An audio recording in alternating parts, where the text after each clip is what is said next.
স্টুডেন্টের ইউকেভিএ রেজাল্ট আসতে অলমোস্ট প্রায় 2 থেকে 3 মাস সময় লেগে গেছে। কয়েকটা স্টুডেন্টে কিন্তু ডেফার করতে হয়েছে। যদি কিন্তু থেকে যায় যে আসলে আপনি টাইমলি ভিসা পাবেন কিনা বা আপনার ইনটেকে ধরতে পারবেন কিনা। সো 1.5 থেকে 2 লাখ টাকা কোনো ক্ষেত্রে 3 লাখ টাকা পর্যন্ত কিন্তু আপনার লস হয়ে যায়। কারণ আপনাকে 2টা বিষয়ের উপর বেশি নজর দিতে হবে। আর ইউনিভার্সিটি ডিপেন্ড করে কোশ্চেনের লিস্ট। আপনাকে 20 মিনিট সময় দেওয়া হয়, প্রত্যেকটা কোশ্চেনেরই অ্যান্সার আপনাকে 1 মিনিটের মধ্যে কমপ্লিট করতে হয়। তখন আপনাকে কিন্তু সেই টাকাটা রিফান্ড আসতে আপনার মোটামুটি 3 থেকে 4 মাসের মতো সময় লেগে যায়। মেইনলি এআই দিয়ে আপনার এটা আসলে ইভালুয়েট করা হয়। বাট কিছু ইউনিভার্সিটি কিন্তু প্রিভিয়াস ইন্টারভিউটা একটু হার্ডলি দেখে যে why you choose this university, why you choose UK. So এই টাইপের আসলে কিছু out of the box question হয়ে থাকে। ইউকেভিএ ইন্টারভিউর জন্য আসলে আপনার কোন ধরনের প্রিপারেশন নেওয়া উচিত, সঠিক অ্যান্সারও দিবেন আপনি ইউকেভিএতে, তখনই কিন্তু আপনার ভিসাটা রিফিউজ হয়ে যাবে।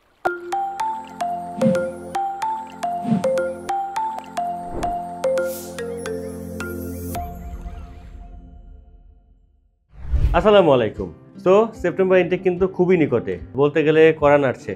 বাট আপনি মনে করছেন যে এখন আপনার হাতে এপ্রিল মাস রয়েছে, এপ্রিল, মে, জুন, জুলাই, অগাস্ট, এখনো 5 মাস সময় রয়েছে। বাট আসলে 5 মাস সময় নেই, আপনার হাতে ম্যাক্সিমাম 1 মাস সময় রয়েছে। তো কারণ কি, যে আমরা জানি যে আসলে গত ইনটেকে বা তার আগের ইনটেকে কিন্তু স্টুডেন্টের ইউকেভিএ রেজাল্ট আসতে অলমোস্ট প্রায় 2 থেকে 3 মাস সময় লেগে গেছে। সো আসলে আপনি যদি এখন ফাইল সাবমিট না করেন তাহলে কিন্তু আপনার জন্য একটু ডিফিকাল্ট হয়ে যাবে সেপ্টেম্বর ইনটেকটা ধরা। আর যদি 11th আওয়ারে যদি অ্যাপ্লাই করেন সেক্ষেত্রে কিন্তু অনেক যদি কিন্তু থেকে যায় যে আসলে আপনি টাইমলি ভিসা পাবেন কিনা বা আপনার ইনটেকে ধরতে পারবেন কিনা। গত ইনটেক আমাদের কিছু এক্সপিরিয়েন্স রয়েছে এটা, যে স্টুডেন্ট আসলে দেরিতে অ্যাপ্লাই করার কারণে কয়েকটা স্টুডেন্টে কিন্তু ডেফার করতে হয়েছে। সো ডেফার করার কারণে কিন্তু তাদেরকে বেশ কিছু টাকা লস হয়ে যায়, কারণ বেশ কিছু ফিজ রয়েছে যেগুলো কিন্তু নন রিফান্ডেবল। যেমন আপনার ভিসা ফিজ, আপনার ব্যাংকের চার্জ, আপনার টিবি টেস্ট, আপনার যখন টিউশন ফিজ পাঠিয়েছেন সেটার যে কস্টিং থেকে শুরু করে আরো কিছু আননেসেসারি কস্টিং থাকে যেগুলো কিন্তু আসলে নন রিফান্ডেবল হয়ে যায়। সো 1.5 থেকে 2 লাখ টাকা কোনো ক্ষেত্রে 3 লাখ টাকা পর্যন্ত কিন্তু আপনার লস হয়ে যায়। কোনো সময় ইউনিভার্সিটি তাদের অ্যাডমিশন ফিজ যেটা রয়েছে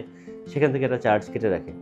সো আসলে সেপ্টেম্বর ইনটেককে টার্গেট করে আসলে আপনার যদি ভিসাটা এনশিওর করতে চান, আপনাকে 2টা বিষয়ের উপর বেশি নজর দিতে হবে। সেটা হচ্ছে যে ইন্টারভিউ, একটা প্রিকেস ইন্টারভিউ, একটা ইউকেভিএ ইন্টারভিউ। তো প্রিকেস ইন্টারভিউ কি জিনিস? প্রিকেস ইন্টারভিউ হচ্ছে একটা ইন্টারভিউ যেটা আসলে আপনার ইউনিভার্সিটি আপনাকে as a genuine studentship test করার জন্য তারা এই প্রিকেস ইন্টারভিউটা নিয়ে থাকে। সো প্রিকেস ইন্টারভিউ খুব বেসিক একটা ইন্টারভিউ থাকে। সো কিছু ইউনিভার্সিটি কি করে, তাকে তাদের যে এআই টুলস রয়েছে বা ক্যাশ শিল্ড রয়েছে, তো ক্যাশ শিল্ডের মাধ্যমে আপনার প্রিকেস ইন্টারভিউটা তারা নিয়ে থাকে। তো ক্যাশ শিল্ডের মাধ্যমে যখন প্রিকেস ইন্টারভিউটা নেয় তখন কি হয় যে আপনি যখন আপনার অফার লেটার পেয়ে যাবেন, অফার লেটার পাওয়ার পরে কিছু ইউনিভার্সিটি রয়েছে সাথে সাথে তারা ক্যাশ শিল্ডের মেল দিয়ে দেয়। তো এই ক্যাশ শিল্ডের মধ্যে বেসিক কিছু ইনফরমেশন ফিল আপ করে আপনাকে লাস্টের থেকে একটু আগে আপনাকে একটা ইন্টারভিউ নামে একটা লিঙ্ক থাকে। সো সেই লিঙ্কে ঢুকে আপনাকে ইন্টারভিউ দিতে হয়। তো সেক্ষেত্রে মোটামুটি ইউনিভার্সিটি ডিপেন্ড করে কোশ্চেনের লিস্ট। তো মোটামুটি 20টার মতো কোশ্চেন থাকে, আপনাকে 20 মিনিট সময় দেওয়া হয়, প্রত্যেকটা কোশ্চেনেরই অ্যান্সার আপনাকে 1 মিনিটের মধ্যে কমপ্লিট করতে হয়। তো সেক্ষেত্রে আসলে আমরা স্টুডেন্টকে বলার চেষ্টা করি আসলে আপনার ইউনিভার্সিটি চয়েস করার ক্ষেত্রে আপনি অবশ্যই আপনার ফ্লুয়েন্সিটাকে একটু প্রেফার করবেন। কারণ কি, যে আসলে আপনার যদি ফ্লুয়েন্সিটা ভালো হয়, আপনি যদি খুবই কনফিডেন্ট থাকেন আপনার ইন্টারভিউর ব্যাপারে, সেই ক্ষেত্রে কিন্তু অনেক ইউনিভার্সিটি রয়েছে যাদেরকে আগে পেমেন্ট করতে হয়, আগে পেমেন্ট দেন ইন্টারভিউ। আবার কিছু ইউনিভার্সিটি রয়েছে যে আগে ইন্টারভিউতে পাস করার পরে দেন পেমেন্ট করতে হয়। তো আমি একটা ভিডিওতে বলেছিলাম যে যদি আপনি সেই ইউনিভার্সিটি চয়েস করেন যে ইউনিভার্সিটিতে আগে পেমেন্ট দেন ইন্টারভিউ, সেক্ষেত্রে আপনাকে অবশ্যই খুবই সিনসিয়ারলি আপনার এই প্রিকেস ইন্টারভিউর জন্য বসতে হবে এবং আপনাকে কিন্তু এই যে ইন্টারভিউটা পাস করতে হবে। তা না হলে হয় কি, যে আপনি যখন ইন্টারভিউতে ফেল করে বসেন বা ইন্টারভিউ যদি আপনাকে আর যদি রিটেক না নিতে দেয়, তখন কি হয় যে আপনার যে টিউশন ফিসটাকে ডিপোজিট করেছেন সেটা হতে পারে 1000 পাউন্ড, 2000 পাউন্ড বা 5000 পাউন্ড বা 50%। তখন আপনাকে কিন্তু সেই টাকাটা রিফান্ড আসতে আপনার মোটামুটি 3 থেকে 4 মাসের মতো সময় লেগে যায়। তো আসলে এই রিস্কটা আপনি কখন নিতে পারবেন, যখন দেখবেন আপনার প্রিকেস ইন্টারভিউটা খুব চমৎকার হয়েছে এবং আপনি কনফিডেন্ট আপনার প্রিকেস ইন্টারভিউর জন্য। তো আসলে এই প্রিকেস ইন্টারভিউটা কিন্তু আসলে খুবই সিম্পল একটা ইন্টারভিউ। অনেক সময় ফেস টু ফেস হয়, অনেক সময় আপনার ক্যাশ শিল্ডের মধ্যে ঢুকে ইন্টারভিউটা দেওয়া লাগে। মেইনলি এআই দিয়ে আপনার এটা আসলে ইভালুয়েট করা হয়। সো আপনি যদি আপনার আসলে প্রিকেস ইন্টারভিউর প্রিপারেশনটা একটু সঠিকভাবে নেন, সেক্ষেত্রে কিন্তু আপনি যে কোনো ধরনের ইউনিভার্সিটিতে আপনি অ্যাপ্লাই করতে পারবেন। আবার বেশ কিছু ইউনিভার্সিটি রয়েছে যাদের কিন্তু প্রিকেস ইন্টারভিউ নেই, যেমন ইউনিভার্সিটি অফ সারেতে কিন্তু কোনো প্রিকেস ইন্টারভিউ নেই। তারপর আপনার ম্যানচেস্টার মেট্রোপলিটনে কিন্তু কোনো ধরনের কোনো প্রিকেস ইন্টারভিউ নেই। তো আবার হলো গিয়ে যে আপনার অন্যান্য ইউনিভার্সিটি যেগুলি প্রিকেস ইন্টারভিউ থাকে, এক্ষেত্রে কিন্তু আপনার মিডলসেক্স ইউনিভার্সিটি লন্ডন, যেটা জাস্ট খালি ওভার দ্য ফোন আপনাকে ফোন দিয়ে তারা ইন্টারভিউ নিচ্ছে এবং খুবই সিম্পল ওয়ে। আসলে এটা আসলে খুব একটা বেশি কঠিন না। বাট কিছু ইউনিভার্সিটি ইউনিভার্সিটিতে কিন্তু প্রিভিয়াস ইন্টারভিউটা একটু হার্ডলি দেখে, যারা ক্যাশিয়ারের মাধ্যমে নেয়। সো আপনি ঘাবড়ালে হবে না, কারণ হলো যে তাদেরটা কিন্তু সেকেন্ড টাইমের মতো সেকেন্ড টাইমে আপনাকে সুযোগ দেয় প্রিভিয়াস ইন্টারভিউতে পাস করার জন্য। মোটামুটি 12টা থেকে 20টা কোশ্চেনের মতো থাকে প্রিভিয়াস ইন্টারভিউতে।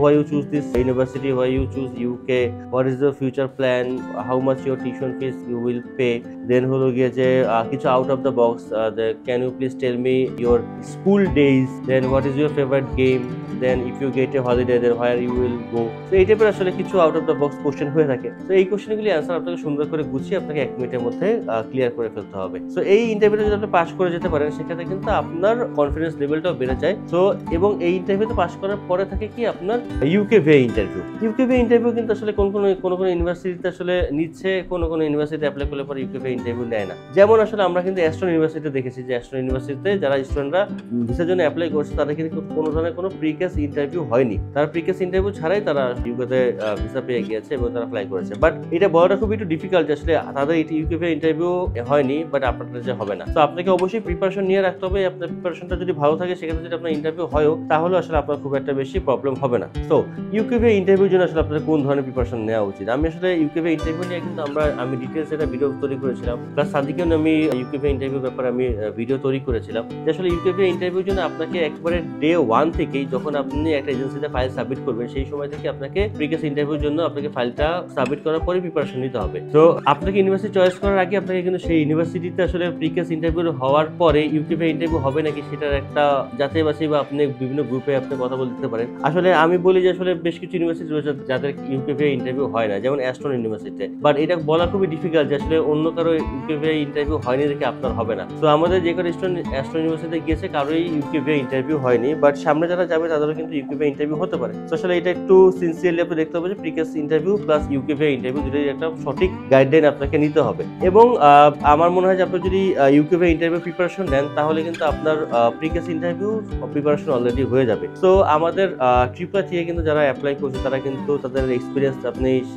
আমরা চেষ্টা করি যে তাদের যে পডকাস্ট করি তাদের ভিসা সাকসেস স্টোরিতে কিন্তু তারা তাদের এক্সপিরিয়েন্সটা শেয়ার করে যে তারা আসলে কি ধরনের সার্ভিস পেয়েছে আমাদের ইন্টারভিউ টিমের কাছ থেকে। আমরা ইন্টারভিউ টিম কিন্তু আসলে চেষ্টা করি যে আপনাকে ফুললি রেডি করে দেওয়ার জন্য। যেমন আমাদের সাদি এবং সিবগাত তারা কিন্তু আসলে প্রথম দিকে আপনাকে কি ধরনের কোশ্চেন হতে পারে প্রিকেসের জন্য প্লাস ইউকেভিএর জন্য তারা আপনাকে একটা গাইডলাইন দেয় প্রথম সেশনে। দেন আপনাকে দিয়ে আপনার কোশ্চেন আনসার তারা তৈরি করে নিচ্ছে। তৈরি করে তা আমরা কিন্তু আবার ইভালুয়েট করি যে আপনার যে রেসপন্স তৈরি করে দিয়েছে সেই রেসপন্সটা কেমন ছিল, কোথায় কোথায় ভুল ছিল, সেগুলি আমরা ভুলটা শুধরে দিয়ে তাকে কিন্তু সুন্দর করে আমরা একটা স্টুডেন্টের মতো করে স্টুডেন্ট যেভাবে অ্যান্সার দিবে সেই অ্যান্সারটা যেভাবে গুছিয়েছে তাকে তার মতো করে গুছিয়ে আমরা কিন্তু একটা অ্যান্সার তৈরি করি। আমরা যদি একটা স্টুডেন্টের সব কোশ্চেন যদি আমরা যদি রেডি করে দিই, তখন কি হয় যে আসলে একটা স্টুডেন্ট সেটা মুখস্থ করে নিজে নিজে বলা শুরু করে। মুখস্থ করে আপনি যখনই সঠিক অ্যান্সারও দিবেন আপনি ইউকেভিএতে, তখনই কিন্তু আমার ভিসাটা রিফিউজ হয়ে যাবে। আমি অনেক ভিসা রিফিউজাল এটা করেছি যে রিফিউজালে আসলে আলটিমেটলি স্টুডেন্ট যা বলেছে একেবারে টু দ্য পয়েন্টে আপনার সেই তাদের ওয়েবসাইটে লেখা ছিল, স্টুডেন্ট জাস্ট সেগুলি মুখস্থ করছে। তো মুখস্থ করে যদি আপনি কোনো কিছু বলার চেষ্টা করেন, সেক্ষেত্রে কিন্তু আপনাকে ভিসাটা দেওয়ার ক্ষেত্রে একটু বিরত থাকবে ইউকেভিএ। তো আপনাকে অবশ্যই যেই ইনফরমেশন আপনি জানেন সবই আপনি ভ্যালিড ইনফরমেশন আপনাকে বলতে হবে, এবং সেটা কিন্তু একবার ন্যাচারাল ওয়েতে বলতে হবে। কোন ধরনের আপনি মুখস্থ করে বলা বা আপনি আপনার মতো করে আপনি অ্যান্সার একটা হাবিজাবি অ্যান্সার তৈরি করে যখন আপনি বলবেন, তখন কিন্তু ভিসাটা রিফিউজ হয়ে যায়। তো সেই ক্ষেত্রে আসলে একটা এক্সপার্ট কনসালটেন্সি সাপোর্ট দরকার। সেক্ষেত্রে আপনি যদি চান যে ট্রিপলার সাথে কাজ করবেন, আপনারা কিন্তু ট্রিপলার সাথে কাজ করতে পারেন, কারণ অলরেডি সেপ্টেম্বর ইনটেক চলে আসছে এবং আমরা হয়তোবা আর বেশি দিন নেই যখন আমরা ফাইল সাবমিট করলে পর আমরা সেপ্টেম্বরের জন্য কাজ করতে পারবো। কারণ আসলে আমি চাই না যে আসলে আপনার সাথে আমার একটা ব্যাড এক্সপিরিয়েন্স হোক। আপনি আমাদের কাছে ঠিকই আসেন, কিন্তু আসেন কখন, যখন 11th আওয়ার হয়ে যায়। যদি জুন জুলাই দিকে এসে যদি বলেন যে আমি সেপ্টেম্বর ইনটেকে যাবো, তখন আমি বলবো যে আমার হাতে অপশনস খুবই লিমিটেড, আমাদের বেশি অপশনস নেই। কারণ আসলে আমাদের এইবারের এই সেপ্টেম্বর ইনটেককে আমরা টার্গেট করে রেখেছি যে আসলে আমরা ম্যাক্সিমাম মে মাসের 15 তারিখের মধ্যে ইউকেভিএতে ফাইল সাবমিট করবো। তো ইউকেভিএতে যদি আমি মে মাসের 15 তারিখের মধ্যে আমি ভিসার জন্য সাবমিট করতে পারি, সেক্ষেত্রে কিন্তু অনেকটা চান্স আছে যে হ্যাঁ, স্টুডেন্টটা যদি ঠিকমতো ইন্টারভিউটা পাস করতে পারে, তাহলে সে এই সেপ্টেম্বর ইনটেকে সে ধরতে পারবে। কারণ কি, মে মাসে যদি তার ফাইল সাবমিট করি মে মাসের 15 তারিখে, ধরুন আমি জুন থেকে আপনি কাউন্ট করেন, জুন জুলাই অগস্ট, তো 3 মাসের বেশি কিন্তু আসলে ইউকেভিএ ডিসিশন আসতে সময় লাগছে না। তো আপনি চাইলে পরে কিন্তু আপনি অগস্টে ফ্লাই করতে পারবেন বা সেপ্টেম্বর ফার্স্ট উইকে ফ্লাই করতে পারবেন। সো অবশ্যই একটু প্রিপারেশন নেন। ইউকে ইন্টারভিউ প্লাস প্রিকেস ইন্টারভিউ, দুইটা ইন্টারভিউ খুবই গুরুত্বপূর্ণ ইন্টারভিউ। সো দুইটা ইন্টারভিউতে আপনি পাস করার পরে কিন্তু আলটিমেটলি আপনার যেই সাকসেস স্টোরি যেটা আপনি আমাদের সাথে বসে করবেন সেটা কিন্তু তৈরি করার সুযোগ হয়ে যাবে। সো একটু পড়ালেখা করেন যারা সেপ্টেম্বর ইনটেকে যেতে যাচ্ছেন। আমাদের অনেক স্টুডেন্ট যারা ভিডিওটা রেগুলার দেখে, যারা এখনো প্রিকেস ইন্টারভিউর জন্য বসেননি, আপনারা খুব কুইকলি সাদি এবং সিবাবের সাথে কথা বলে আপনারা ইন্টারভিউর জন্য বসে পড়েন। আদারওয়াইজ কিন্তু একটু লেট হয়ে যাবে। সো লেট হয়ে গেলে পরে আসলে আলটিমেটলি আমরা জানি যে ইউকে বলেন বা অন্যান্য কান্ট্রি বলেন, তাদের কিন্তু ইমিগ্রেশন পলিসিতে অনেকটা চেঞ্জ আসছে। তো তারা কিন্তু চায় যে আসলে first come first serve. So আসলে খালি লাস্টের দিকে আসলে আপনি যখন অ্যাপ্লাই করবেন বা লাস্টের দিকে যখন আপনি প্রিকেস ইন্টারভিউ দেবেন, তখন আসলে হবে কি যে আপনার ডিজায়ার সাবজেক্টটা আপনার পেতে কষ্ট হয়ে যাচ্ছে বা আপনি টাইমলি ইউকেতে ঢোকার আপনার জন্য একটু ডিফিকাল্ট হয়ে যাচ্ছে। So as early as possible আপনারা প্রিকেস ইন্টারভিউ প্লাস হলো ইউকে ইন্টারভিউ প্রিপারেশন নেন এবং খুব শীঘ্রই অ্যাপ্লাই করে ফেলেন। সো ভিডিওটা দেখার জন্য অনেক বেশি ধন্যবাদ। যারা এখনো সাবস্ক্রাইব করেনি প্লিজ সাবস্ক্রাইব করবেন। Thank you.